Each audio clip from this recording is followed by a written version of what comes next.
Muito bem, mais um dia na presença do Senhor, hora de oração. Te convido a clamar e orar. Como você está? Envie os teus pedidos de oração, que temos este zelo e preocupação com cada um de vocês em nome de Jesus. Que o Senhor realmente possa te tocar e possa te alcançar com a dádiva e a grandeza da sua vontade, em nome de Jesus, certos de que a obra que Ele tem para fazer, ela virá, não sem perseguição, não sem que enfrentemos a tempestade, ou tenhamos que nos deparar com os gigantes, mas que nisso o Espírito de Deus te dê forças para que quando você se depare com a tempestade ou com o gigante, você diga obrigado, Senhor. Porque por muito tempo na minha vida eu olhava o gigante e falava, pô, Senhor, não é possível, de novo. Ouvia a tempestade e eu falava, Senhor, não é possível. Quando não, em um momento mais anterior ainda, eu tinha muito medo. Mas hoje eu aprendi. Eu tenho que agradecer a Deus, amém? E louvar a Deus, porque se Ele te coloca em uma campanha, se Ele te coloca em uma jornada e você se depara com o gigante ou com a tempestade, é porque Ele quer extrair o melhor de você e te mostrar, convencer a você mesmo de que você pode, de que você é capaz, de que você tem esta fé e de que Ele vai te aperfeiçoar e adestrar como Davi as suas mãos para a batalha, de modo que você terá vitória em nome de Jesus. O nosso estudo da carta aos Hebreus, chegamos então, Hebreus no capítulo de número 10 e o versículo de número 26 a 31. E o meu tema de hoje é: a vingança pertence ao Senhor. Assim diz o Senhor, minha é a vingança. Veja só, versículo 26, porque se vivermos deliberadamente em pecado, depois de termos recebido pleno conhecimento da verdade, já não resta sacrifício pelos pecados. Pelo contrário, certa expectação horrível de juízo e fogo vingador, prestes a consumir os adversários. Sem misericórdia morre pelo depoimento de 2 ou 3 testemunhas quem tiver rejeitado a lei de Moisés. De quanto mais severo castigo julgais, vós será considerado digno aquele que calcou aos pés o Filho de Deus e profanou o sangue da aliança, com o qual foi santificado, e ultrajou o Espírito da graça? Ora, nós conhecemos aquele que disse, escute, a mim pertence a vingança, eu retribuirei. E outra vez diz, o Senhor julgará o seu povo. Horrível coisa é cair nas mãos do Deus vivo. Aqui, uma vez mais, passou um bichinho aqui. Uma vez mais, o escritor de Hebreus, nesta comparação com a lei de Moisés. Falamos, quando estudávamos o capítulo 6, algumas mensagens atrás, sobre aqueles que se tornavam indesculpáveis à presença do Senhor. Aqui, uma vez mais, indesculpáveis em função da apostasia, ou seja, o abandonar completamente a revelação de Cristo que haviam sido alvo. Não aquele que se desviou, que pecou, que falhou e que se arrepende, mas o nível de apostasia profundo, de rebeldia profunda. Aqui, uma vez mais, ele diz assim, olha, se aqueles que desobedecem à lei de Moisés, eles precisam ser apedrejados, aqueles que rejeitaram a lei de Moisés, morrem depois diante do testemunho de 2 ou 3 testemunhas, imagine então aquele que abandonou a graça, imagine aquele que abandonou e profanou o sangue da nova aliança. Então, o versículo 26 ele diz, porque nós viveríamos deliberadamente no pecado, depois de termos recebido o conhecimento da verdade, visto que não há outro sacrifício, porque o sacrifício de Jesus já foi feito. Aqui, um conselho e uma exortação profunda e tremenda, pelos perigos realmente da nossa caminhada com Deus, onde deliberadamente alguém pega a sua vida para viver resoluta no mundo, como é o caso daquele filho pródigo que tomou a herança de seu pai e foi para uma nação distante viver na esbórnia. Há um perigo muito grande, porque alguns nessa viagem de ida não encontram retorno. O filho pródigo acabou encontrando um caminho de arrependimento, e possa ser assim para você, possa ser assim para todos aqueles que de alguma maneira tenham feito um caminho sem sentido ou sem consciência para longe da presença do Senhor, como é o caso também de Jonas, o profeta. Inconsequentemente, fugiu da presença do Senhor, veja os males que realmente o alcançaram. Entretanto, sabemos que temos um advogado, como fala a carta de 1 João, um advogado que que intercede por nós, que nos representa diante do Pai. Isso porque muitos se achando injustiçados, muitos se achando feridos, preteridos, muitos se achando jogados às traças pelos golpes terríveis da vida que sofreram. Escute, porque é muito importante elementar ao teu coração as nossas vidas, a nossa fé.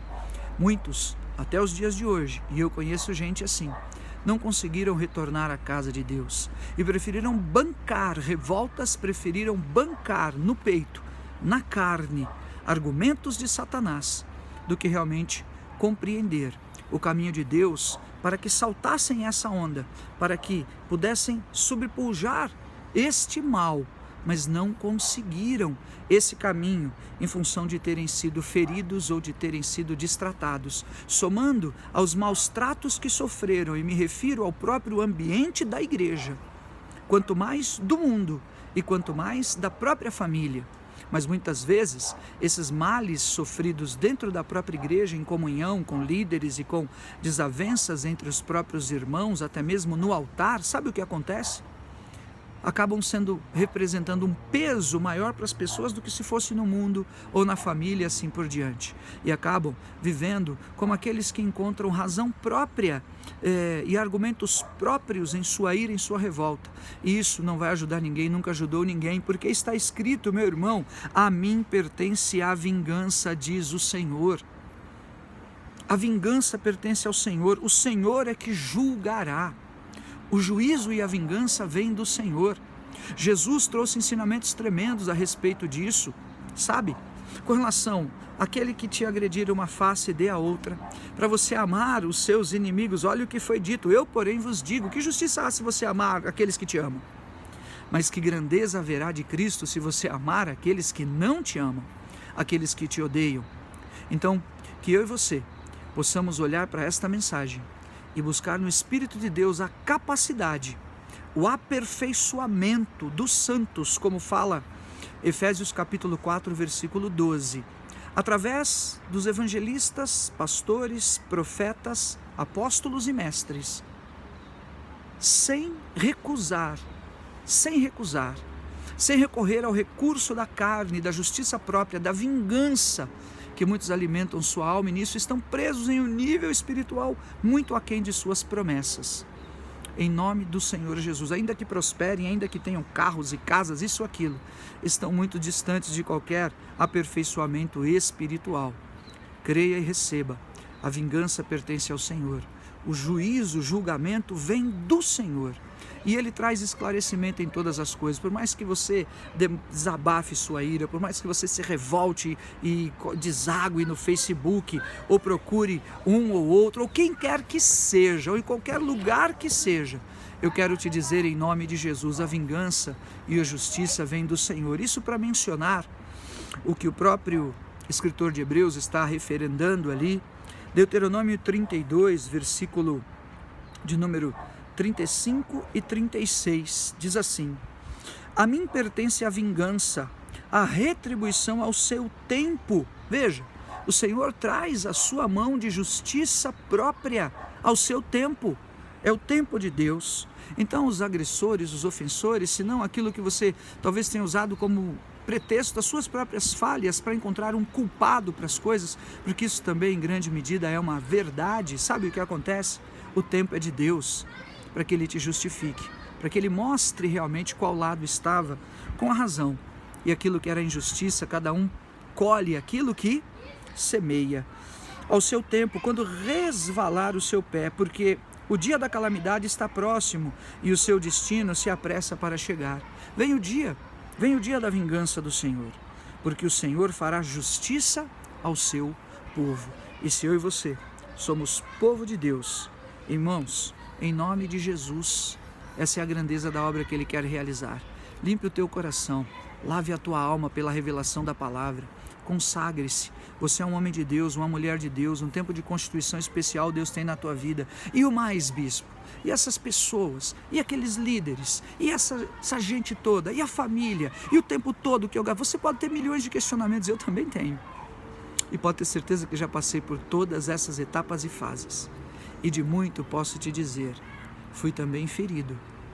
E talvez eu mesmo tenha ferido alguém, no que eu peço perdão e tento me retratar diante do Senhor.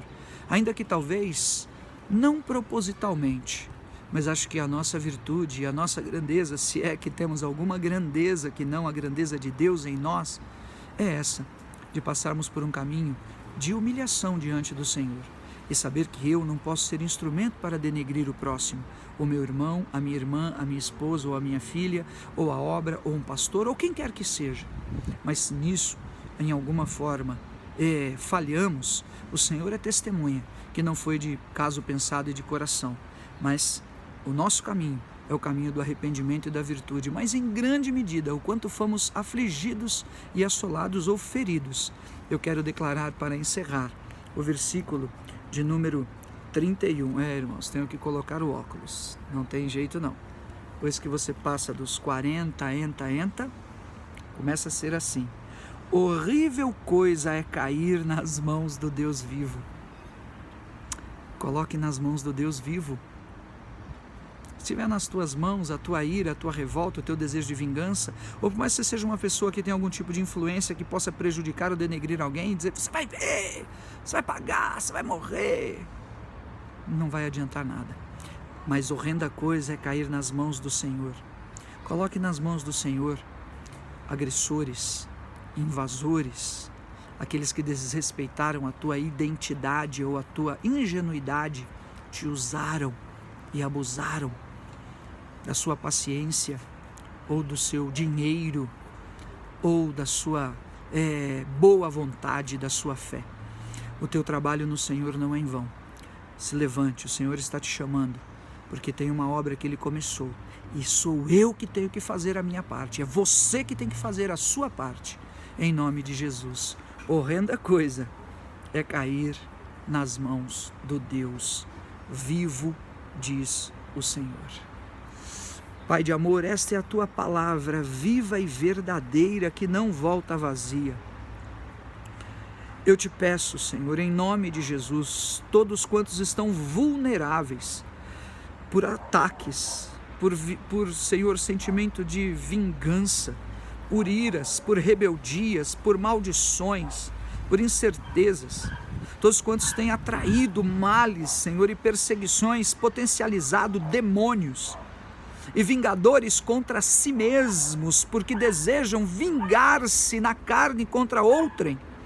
Esclarece-os, santifica-os, encontra caminho de bênção, Senhor, neste coração, porque o teu Espírito é como água, e a água corre em meio às pedras, Pai, do orgulho, do egoísmo, Senhor, portas que esses caminhos são portas que levam a esse sentimento de vingança que aprisiona em calabouços longe da fé, longe da promessa.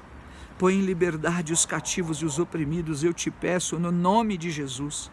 Apresentamos a Ti as causas impossíveis, as queixas, as dores, Senhor, aqueles que hoje se veem em algum nível de enfermidade, de malignidades, em função de brechas e pecados. A vingança vem do Senhor, e o Senhor, aos seus servos, os coloca no trono da graça do Cordeiro. Meu Deus, eu não insisto de orar e de clamar dessa maneira. Tem misericórdia. Visita os teus servos que estão no pó, aqueles que o Senhor já quebrou e já os arrebentou como um vaso velho. Faz um vaso novo, um vaso, Senhor, que estava em desonra, em humilhação, em exposição, para um vaso, Senhor, de bênção, de representatividade, de testemunho, vasos de honra, Pai. É o que eu quero profetizar hoje, pela vingança do Senhor, ao seu tempo, e assim creio, e assim declaro, em nome de Jesus. Amém? Eu intercedo por você para que essa bênção aconteça na tua vida. Mas quero te dizer, sabe como se dará? No meu humilde modo de ver a vingança do Senhor, ela virá te levantando. Ela virá me levantando. Não virá fazendo mal para alguém para que você se sinta justificado porque alguém sofreu, porque alguém morreu, porque alguém está em miséria, porque alguém perdeu o emprego, porque alguém separou o casamento. Não. Sabe como virá a justiça do Senhor, a vingança do Senhor pela minha vida, pela tua? Eu quero te dizer, virá pela forma que Deus vai te levantar. Vai te levantar em um nível de fé, de comunhão, em um nível de constituição, que ninguém vai acreditar, vão dizer, mas tu, você, eu mesmo. E talvez você possa repetir comigo hoje, quem me viu, quem me vê, quem me verá. Eu, Bispo JR, pastor, quem me viu, quem me vê, quem me verá, em nome de Jesus. Fica com Deus.